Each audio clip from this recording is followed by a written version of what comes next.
Assalamualaikum warahmatullahi wabarakatuh. Perkenalkan, nama saya Muhammad Rizky Islamin, PM 1857651010.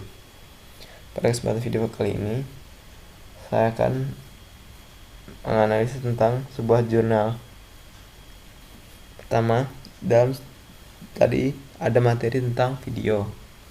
Di video sendiri ada yang namanya MPEG-4,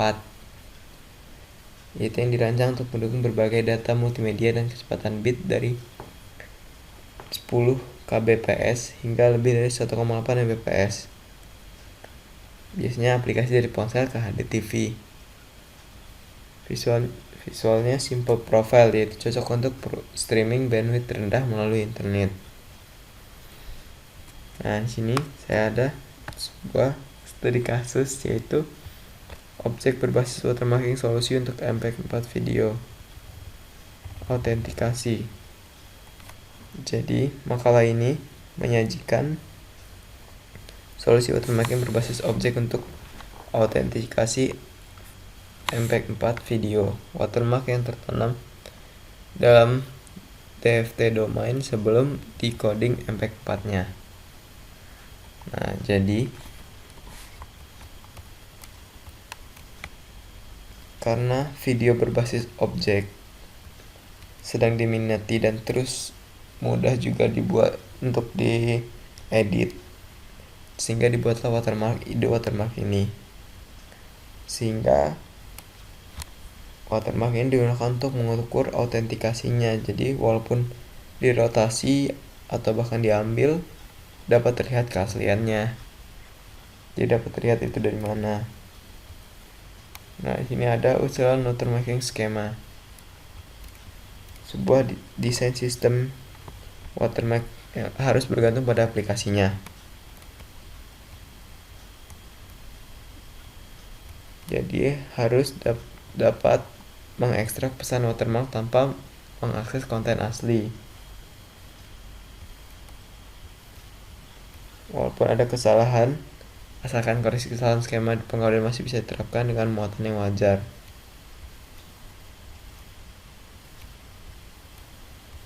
Nah, ini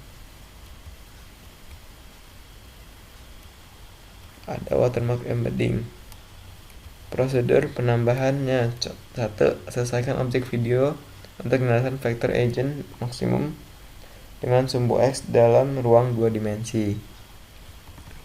Lalu ukuran objek tersebut diperluas ke dalam ruang yang telah ditentukan oleh padding. Ini ukurannya. Lalu untuk gambar objek diperluas dengan menghitung koefisien DFT. Yang keempat, di daerah frekuensi rendah sampai menengah, memilih DFT koefisien kelompok seperti yang ditunjukkan pada gambar. Nah, ini prosedur embedding sebagai berikut. Ini kita hitung energi untuk SG1 dan SG2. Ini rumusnya.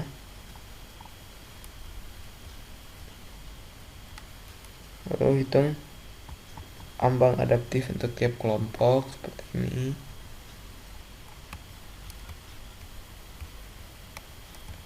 Nah, ini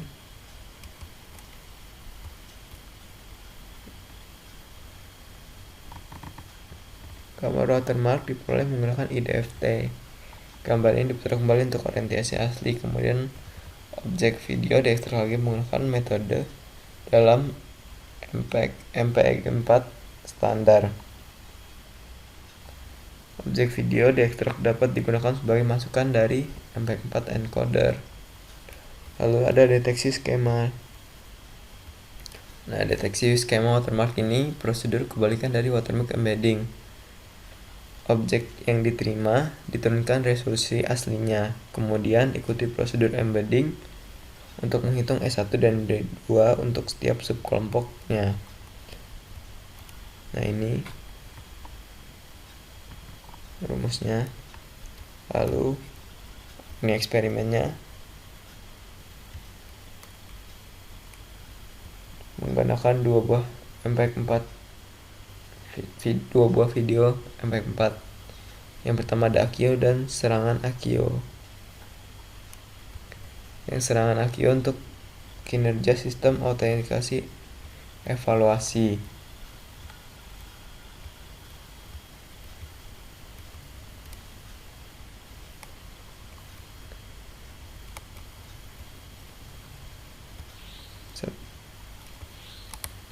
Nah, ini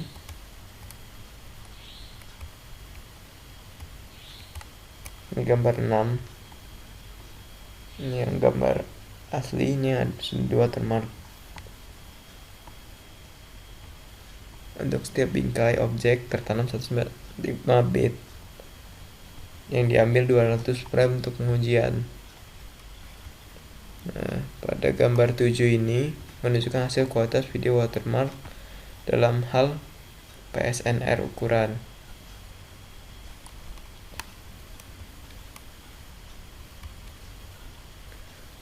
Setelah kita embedding watermarknya, kita juga perlu mengubah objek belakang watermark ke lokasi semula. Nah, ini gambarnya. Gambar PSNR-nya. Jadi kesimpulannya adalah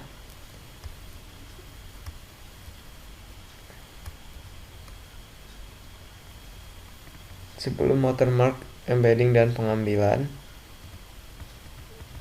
agent vector dari objek digunakan untuk mengatur orientasi objek. Watermark yang tertanam dalam satu set kelompok koefisien DFT yang dipilih secara acak dan terletak di daerah frekuensi rendah sampai menengah menunjukkan bahwa solusi yang diusulkan adalah kuat selama MPG kompresi dan normal manipulasi MPEG 4 dengan objek seperti scaling, rotasi, serta segmentasi dan kesalahan.